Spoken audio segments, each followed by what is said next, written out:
میں پھیلائی ہے۔ اے لوگوں ذرا دیکھیے تو صحیح، آج مسلمان کا دشمن ہے۔ سب سے پہلے ذرا دیکھیے گا آج کتنی نفرتیں ہمارے اندر ہیں، پڑوسی کو دیکھنا نہیں چاہتا ہے۔ ایک حدیث ذرا سناؤں، مجھے حکم دیا گیا تھا کہ کچھ باتیں آپ تعلیم کے تعلق سے کریے گا، مگر میں کیا بتاؤں، حالات ایسے نظر آئے کہ مکی زندگی اس وقت پڑھنا بہت ضروری ہے۔ اے لوگوں اپنے نبی کی زندگی کو اپنی زندگی کا آئیڈیل بنا لو۔ ایک زندگی ہے آقا کریم کی، اور اسی کے اندر اگر اپنی زندگی کو ڈھالنے کی کوشش کرو گے تو کامیابی ملے گی، ورنہ آپ کامیاب کبھی بھی نہیں ہو سکتے ہو۔ آپ ذرا بتاؤ آج نفرت کی بات آ گئی ہے، اللہ کے رسول کی محفل سجی ہوئی ہے، ذرا حدیث سے سنیے گا۔ مسجد نبوی شریف میں آقا کریم کے صحابہ بیٹھے ہیں، آقا کریم صلی اللہ علیہ وسلم کے آقا کریم کے سارے صحابہ بیٹھے ہیں۔ اتنے میں ایک نوجوان آیا، اور نوجوان آتا ہے، وضو کر کے آتا ہے اور مسجد کے اندر داخل ہوتا ہے تو میرے آقا صلی اللہ علیہ وسلم نے فرمایا کہ ابھی اس دروازے سے جنتی آئے گا۔ آپ ذرا سوچئے گا تو صحیح، آقا علیہ الصلوۃ والسلام ایک صحابی کو وہ جو اندر آ رہے مسجد کے اندر کہہ رہے ہیں ابھی اس دروازے سے جنتی آئے گا۔ تو دوسرے دن آیا، تیسرے دن آیا، اب وہ جو صحابی نوجوان تھے، اور ایسے نوجوان کہ دن میں روزہ رکھتے تھے اور راتوں کو رات بھر جاگ کر کے تہجد گزارتے، وہ اتنے نیکی کرنے والے تھے۔ تو کہا کیا بات ہے؟ تو اب وہ بوڑھے صحابی جو روزانہ آتے تھے جاتے تھے آتے تھے جاتے تھے، یہاں تک کہ 4 مرتبہ یا 5 مرتبہ جب آئے اور اللہ کے رسول نے 3 دن لگاتار یہ بشارت دی کہ اے میرے صحابہ ابھی اس دروازے سے ایک جنتی آئے گا، ابھی اس دروازے سے ایک جنتی آئے گا۔ 3 دن جب لگاتار ایک خوشخبری دی تو وہ جوان صحابی اٹھے اور اٹھ کر کے اس پیچھے اس بوڑھے صحابی کے گھر چلے گئے، اور چلنے کے بعد کہا چچا جان میں آپ کے ساتھ رہنا چاہتا ہوں۔ کہا کیا بات ہے بتاؤ؟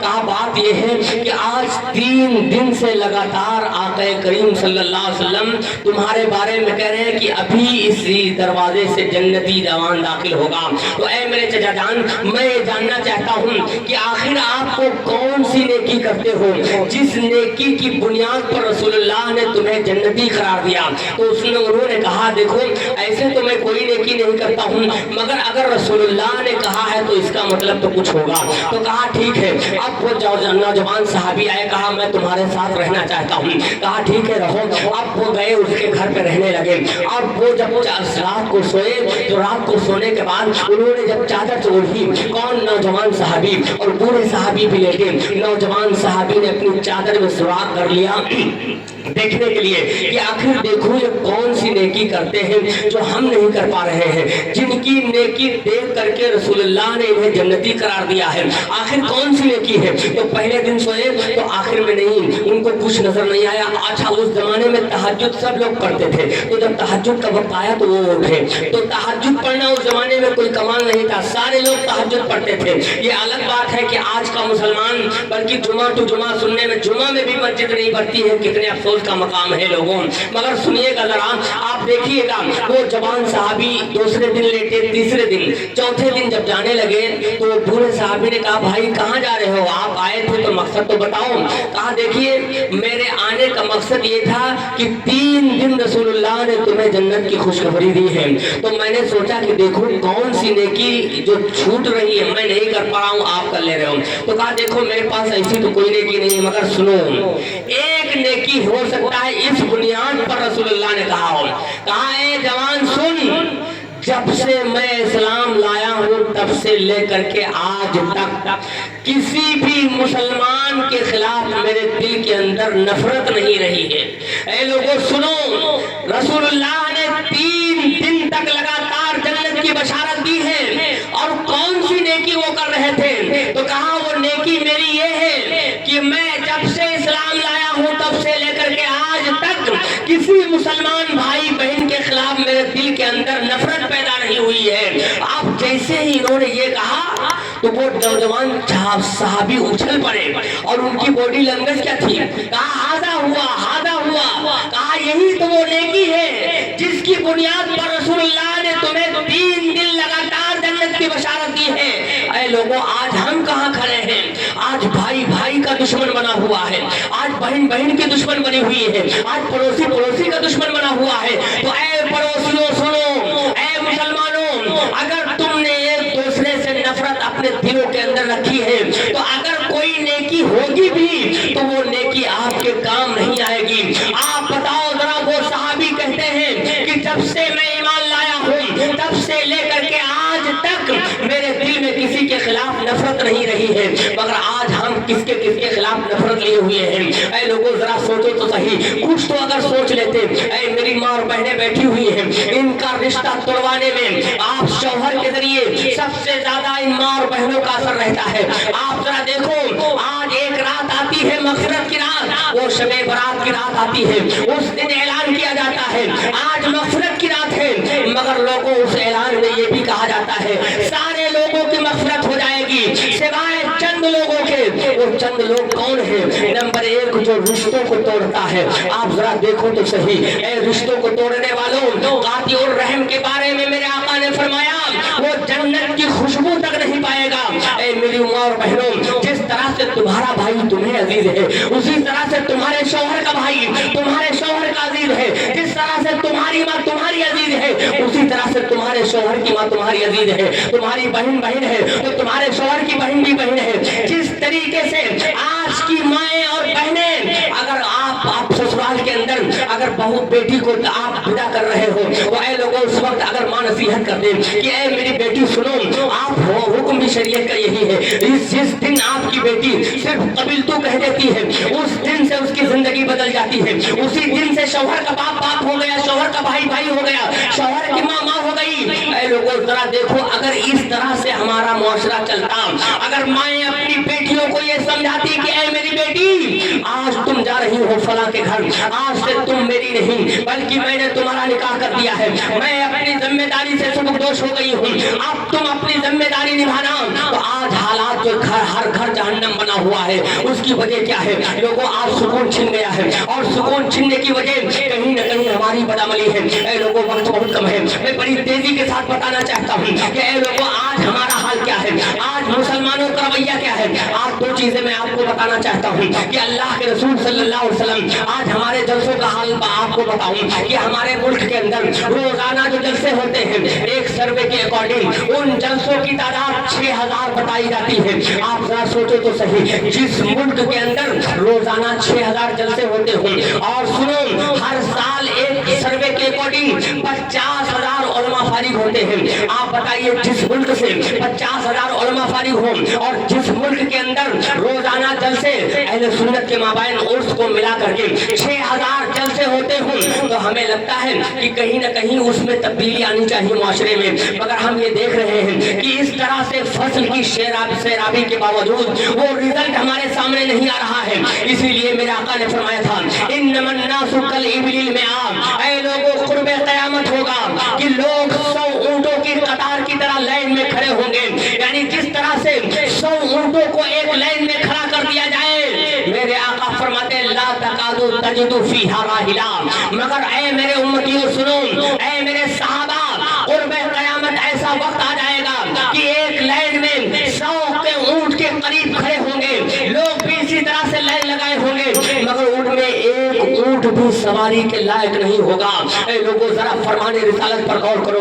آج کے معاشرے کا ہم جائزہ لیتے ہیں تو جبہ اور دستار کے نام پر ہمارے سامنے ہزاروں کی تعداد میں موجود ہے. میں اپنے ان نوجوان علماء سے گزارش کرتا ہوں, اس گاؤں کے بھی جو رہنے والے ان سے بالخصوص گزارش کر رہا ہوں کہ اگر میری بات کہیں سے بری لگے تو معاف کریے گا, مگر اے لوگوں سنو, 50,000 علماء نہیں بلکہ اس گاؤں کے اندر جتنے بھی علماء کرام ہیں ان کو گفتار سے زیادہ اپنی رفتار پر محنت کرنی چاہیے. اے لوگوں وقت بڑا نازک ہے, اگر ہم اپنی رفتار پر اپنی گفتار سے زیادہ اپنی رفتار کو آگے نہیں بڑھائیں گے, ہم کو تو یہ چاہیے سب سے پہلے ہم مسجد کو پہنچے. اگر مسجد میں ہم نہیں پہنچیں گے تو ہمارا باپ کیا کہے گا, میرا بیٹا عالم ہو گیا ہے, اذان ہو رہی دیکھو موبائل پر بزی ہے. ہم اگر مسجد نہیں پہنچیں گے تو میرا بھائی کیا کہے گا, میرا بھائی عالم ہے اس کے باوجود ابھی مسجد نہیں پہنچا ہے. تو اے لوگوں کہیں نہ کہیں ہم بھی مجرم ہیں. ایسا نہیں ہے کہ جس قدر ذمہ داری سے ذمہ داری دی جاتی ہے, جس دن دستار بندی نواز سے نوازا جاتا ہے اسی دن سے یہ ذمہ داری دے دی جاتی ہے. اے لوگوں اسی لیے امام اہل سنت نے فرمایا کہ اے میری امت کے علماء, اے آقا کریم کے امت کے علماء سنو, تم کوئی کام ایسا مت کرنا اگر تم مکروہ کرو گے تو عوام تم کو دے کر کے حرام کرے گی, اگر تم حرام کرو گے تو عوام کفر کرنے لگے گی. تو اے لوگوں بتانا یہ چاہتا ہوں کہ اگر ہم نے اپنے کردار کے ذریعے سے, اگر اپنے اخلاق کے के जरिए से, तुम अपने अखलाक के जरिए से इस मस्जिद को भरना शुरू कर दो। कितनी मस्जिदें हैं वो आपको मालूम होगा, मगर ऐ लोगों 5 वक्त की नमाज सिर्फ फर्ज है। ऐ ईद मिलादुन नबी मनाने वालों, बेनमाजी को कोई हुक्म नहीं है, बेनमाजी को कोई हुर्मत नहीं है कि वो आका का मिलाद मनाए। आप देखो जरा, नबी करीम ये सारी खुशी तो आपके लिए है, मगर नबी के लिए भी कोई खुशी है। ये जो जलसा करते हैं हम अपनी खुशी मनाते हैं, मगर आपने ये पता लगाया है कि मेरे नबी किस बात में खुश होते हैं, मेरे नबी की खुशी कहाँ पाओगे? तो सुनो, मेरे नबी फरमाते हैं कि मेरे आने का मकसद एक है, इन्नमा बुइस्तु मुअल्लिमन। ऐ लोगों, हर घर में बच्चा कोई जायज न रहे। मेरे आका फरमाते अल्लाह ने मुझे मुअल्लिम बना करके भेजा है। आप लोगों को बताओ, मैं आपके सामने बस आखिरी बात कह करके अपनी गुफ्तगू को एंड करता हूँ। ऐ लोगों जरा सुनिएगा सही। आज भारत 2006 के अंदर भारत की गवर्नमेंट ने एक सर्वे करवाया था। उस सर्वे की जो रिपोर्ट निकल करके आई थी 2006 के अंदर, वो जो रिपोर्ट मिस्टर सचर मिश्रा ने उस रिपोर्ट को तैयार किया है। 403 पेज पर वो रिपोर्ट तैयार हुई है और गवर्नमेंट ऑफ इंडिया ने जितना खर्चा आया था उसने बर्दाश्त किया। गोया वो हमारा होमवर्क था कि गवर्नमेंट ने हमें करके दे दिया है। आप जरा देखिएगा, वो सचर मिश्रा ने जो रिपोर्ट तैयार की है, उस रिपोर्ट के अंदर 403 की पेज की रिपोर्ट, वो हर मुसलमान को उसकी स्टडी करनी चाहिए, हर मुसलमान को उस रिपोर्ट का मुताला करना चाहिए। उस रिपोर्ट के अंदर 2 चीजें निकल करके सामने आई थी कि ऐ लोगों सुनो जरा, वो रिपोर्ट बता रही है कि अगर भारत का मुसलमान सबसे ज्यादा अगर किसी चीज में पीछे है तो वो तालीम में पीछे है, एजुकेशन में सबसे ज्यादा भारत का मुसलमान दलितों और चमारों से ज्यादा पीछे चला गया है। ऐ लोगों जरा बताओ तो सही, आप हमारा होमवर्क गवर्नमेंट ने करके बता दिया कि अगर भारत के मुसलमानों को मेहनत करने की जरूरत है तो सबसे ज्यादा ऐ लोगों अब वो वक्त नहीं रहा है कि आप अपनी जिंदगी खेती किसानी करके गुजार रही हो। अब आने वाला वक्त ये बता रहा है, अगर आपका बच्चा हाई स्कूल और इंटर नहीं किए होगा तो उसको एक दुकान खोलने की भी इजाजत नहीं मिलेगी। आज तुम सो रहे हो इस बुनियाद पर कि हमारा बाप जमीन और जायदाद छोड़ करके जा रहा है, नहीं, अब जमीन और जायदाद की बुनियाद पर आप जिंदगी नहीं गुजार सकते हो। इस भारत जैसे मुल्क में अगर तुम्हें जिंदगी गुजारना है तो सबसे पहले आपको एजुकेशन में मजबूत होना पड़ेगा। और दूसरी चीज ये है कि भारत का मुसलमान बिजनेस में सबसे ज्यादा पीछे है। ऐ लोगों जरा दिखाओ, आज ये जगह जगह जो शिकवे और ये जो दाल रोटी की बीमारी है, हसद की बीमारी, ये आपस में दाल रोटी की बीमारी है। फला का मकान बन गया है, हसद आ गया है, फला अच्छी गाड़ी ले आया, हसद आ रहा है। ये जो छोटी छोटी बीमारियां पैदा हो रही है, ये क्यों पैदा हो रही है? ये बीमारी इसलिए पैदा हो रही है कि आपने अपने बच्चों को तालीम नहीं दिया। अगर आपका बच्चा तालीम हासिल कर सकता, भारत का सर्वे ये कह रहा है कि हमारा मुस्लिम 100% में से आज के जमाने में भी 6% बच्चे ऐसे हैं जो स्कूलों का रुख करते हैं, मगर 4% बच्चे हमारे ऐसे हैं जो अभी भी इस जमाने में, जबकि तालीम का इतना आम हो चुका है, इस जमाने में हमारे 4% बच्चे स्कूल का रुख नहीं कर पा रहे। क्यों? गुर्बत की वजह से। भारत का मुसलमान गरीब इसलिए है कि उसके पास तालीम नहीं है, और तालीम इसलिए नहीं है कि वो गरीब है। ऐ लोगों जरा देखिएगा किस तरह से आपको समझाया जाए। आप जरा देखो, आप जरा 96 बच्चों में से पढ़ते 12 के बाद वो बच्चे, यहाँ तक कि 12 के बाद वो बच्चे 12% बचते हैं और वो पढ़ाई छोड़ करके कोई बंबई भाग जाता है, कोई दिल्ली, कोई काम कुछ। अब उनसे पूछा जाता भाई तुमने पढ़ाई को छोड़ी, तो वो कहते हैं भाई हमारे पढ़ाई छोड़ने का रीजन घर की कुछ जिम्मेदारी आ गई थी। आप जरा बताओ, आज रोना रो रहे हो कि हमें नौकरी नहीं मिलती है। आप बताओ उस नौकरी की लाइन में हम लगे कितने परसेंट हैं? 13% मुस्लिम। आप बताओ इस भारत जैसे देश में 13% लाइन में लगा है, और यहाँ कितना बड़ा कंपटीशन है आपको पता है? कितनी नौकरियां निकल रही है? नौकरी 1000 निकल रही है तो उसके लिए 50 लाख लाइन में लगे हैं। ऐ लोगों उसके बाद मातम मत करो कि हमें नौकरी नहीं। अपने बच्चों को इतना पढ़ाओ। दुनियावी तालीम के बारे में कह रहा हूँ, अभी दीनी तालीम की बात नहीं कर रहा हूँ। और दीनी की तालीम बात करूँ आपको तो हमारा मुसलमान दीनी तालीम में कितना पीछे है कि कितने मुसलमान ऐसे हैं जिनको सही से कुरान पढ़ना आता हो। ऐ लोगों कौन सा आपके सामने दुख बयान करूं? ऐ मिलाद मनाने वालों, सबसे पहले तो नबी के आने का मकसद आपने समझा होता कि मेरे नबी के आने का मकसद ये था कि मेरी उम्मत जाहिल न रहे। आज जो नबी मुअल्लिम बना करके भेजा गया था, आज उसकी उम्मत उम्मत सबसे ज्यादा जाहिल और गवान नजर आ रही है। आप बताओ वो नबी जो कितना दर्द लेकर के आए थे, वो नबी ऐसा मुअल्लिम है जिसे अल्लाह उम्मी कह रहा है, यानी ऐसा मुअल्लिम जो दुनिया में किसी मदरसे में नहीं गया है पढ़ने के लिए, मगर मदरसे के सारे उलूम आए हैं, मदरसे के सारे उलूम मालूम है। वो ऐसा मुअल्लिम जो जिसका कोई उस्ताद नहीं है, वो ऐसा मुअल्लिम जो दुनिया के अंदर उलूम बांटने के लिए मक्के के अंदर जो कैदी गिरफ्तार करके लाए गए थे, नबी ने उन कैदियों का जो फिदिया रखा था, आप बताओ जरा, वो ईमान नहीं लाए हैं, मगर उन्हें उस्ताद मुकर्रर किया जा रहा है, उन्हें टीचर मुकर्रर किया जा रहा है। यानी नबी को कितनी फिक्र थी उम्मत की कि मेरी उम्मत जाहिल न रहे, तो आक़ा करीम ने उन कैदियों का फिदिया रखा था कि एक कैदी कम से कम 4 या 5 मुसलमानों को लिखना पढ़ना सिखा दे, उसे आजाद कर दिया जाएगा। आप बताओ, जो नबी इतना दर्द लेके दुनिया में आया, आज उसी की उम्मत, आज कुरान पढ़ना, हम किस लाइन में बात करें आपसे? अगर दुनियावी तालीम में देखें तो उसमें भी आप नजर नहीं आ रहे हो, दीनी तालीम में कितना आगे हो। इसलिए जरूरत है इस गांव के अंदर भी एक कामयाब मकतब की। आज जगह जगह हमें शिकवा होता है, आज हमारा बच्चा अगर गैर का फॉलोअर बन जाता है, अगर यूट्यूब पर देखते देखते अगर वहां भी देवबंदी की तकरीर उसे असर कर गई, वो हमारा बच्चा है, हमने उसे पढ़ाया, मगर वो बच्चे की हमने तरबियत नहीं की, उस बच्चे का हमने अकीदा मजबूत नहीं किया, आगे चल करके वो बच्चा गुमराह हो जाता है। इसके जिम्मेदार कौन है? इसके जिम्मेदार हम हैं। इसलिए मकतब की पढ़ाई इतनी मजबूत होनी चाहिए कि मकतब के अंदर कम से कम कुरान तजवीद के साथ पढ़ाया जाए।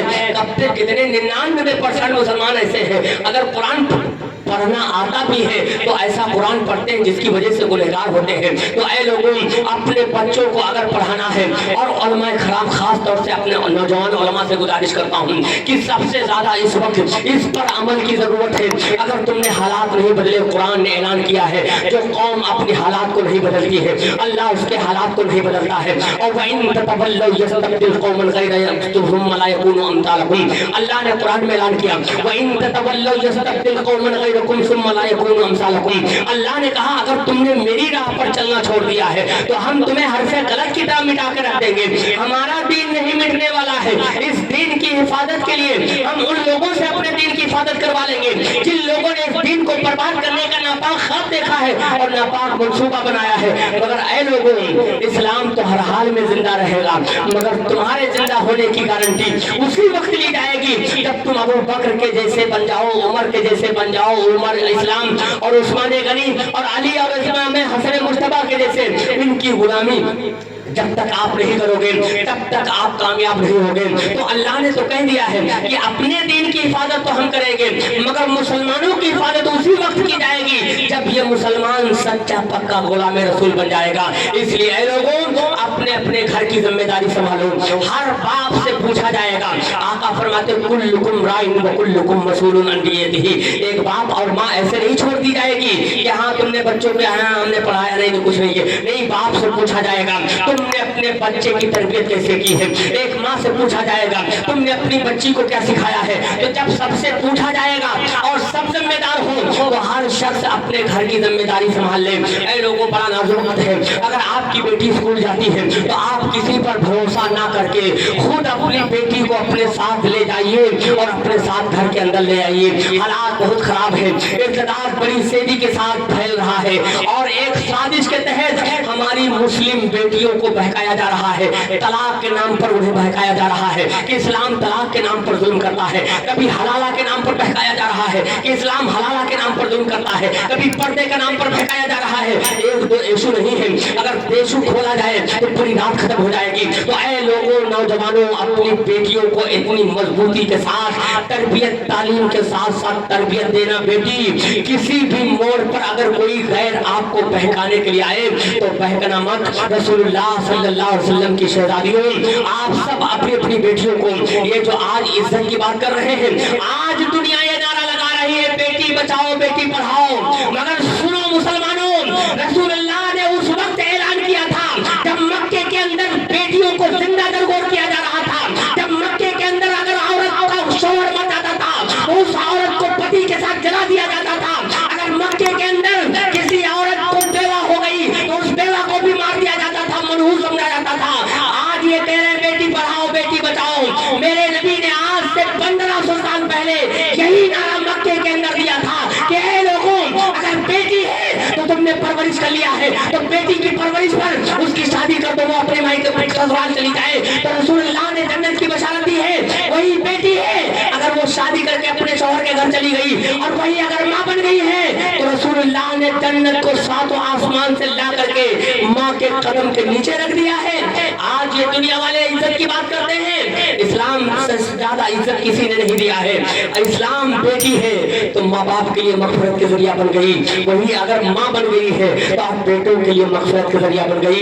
इसलिए जरूरत है इस वक्त कि आप अपने आका की सीरत को अपनाने की कोशिश करें। जलसा भी ऐसा रखें कि जलसा 12 बजे से ज्यादा नहीं चलना चाहिए, इसलिए कि 12 बजे तक का टाइम बहुत है आपके लिए। उसके बाद का जो वक्त होता है वो वक्त सुनने सुनाने का नहीं है। ये तो जबरदस्ती मैंने बात कही, क्या सुना है क्या आपने समझा है, कोई गारंटी नहीं इस बात की। इसलिए मुसलमानों, आप उलमा कराम की भी जिम्मेदारी है कि अपने जलसे का शेड्यूल बहुत टाइट रखें। कामयाब जलसा वही है, आप कोशिश करें कि आने वाला मेहमान मौजूद दिया जाए, जो चीज की जरूरत हो कौम को, उस चीज पर उस उलमा को, खतीब को बोलना चाहिए क्या हमारे माशरे में किस चीज की जरूरत है। इसलिए ऐ मुसलमानों, अल्लाह से दुआ करते हैं कि परवरदिगार आलम हमें और आपको ज्यादा से ज्यादा तालीमात नबवी को आम और ताम करने की तौफीक अता फरमाए। और अकाल इस्लाम जिस मकसद को लेकर के दुनिया में तशरीफ लाए, एक तो मुअल्लिम बन करके आए हैं और दूसरे अखलाक की तरमीम करके, यानी अखलाक को मुकम्मल करने के लिए मेरे आका दुनिया में आए।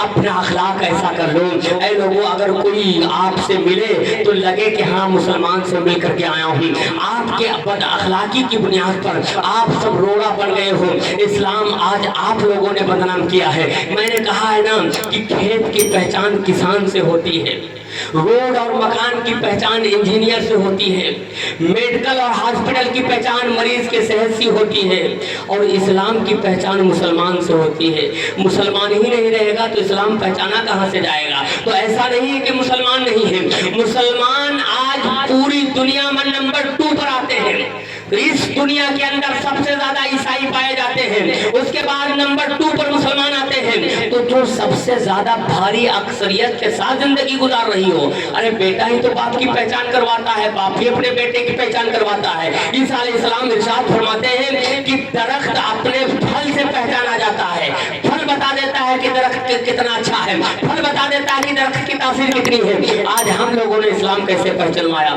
वो मुअज़्ज़ज़ थे जमाने में मुसलमान होकर, आज हम खार हुए तारीख कुरान होकर। ऐ लोगों जरा सोचो तो सही, आज वो कम थे मगर दुनिया पर हुक्मरानी थी, आज हम करोड़ों की तादाद में हैं मगर गुलाम बनाने की कोशिश जारी है। और वो वक्त आ रहा है कि बना लिए जाओगे। क्यों? जो कौम अपनी तारीख को और अपने नबी की सीरत को भुला देती है, अपने नबी के रास्ते को और अपने तरीके को छोड़ देती है, वो कौम कभी भी कामयाब नहीं हुई। तरीके मुस्तफ़ा को छोड़ना है वजह बर्बादी, इसी से कौम दुनिया में हुई बेक़दर अपनी।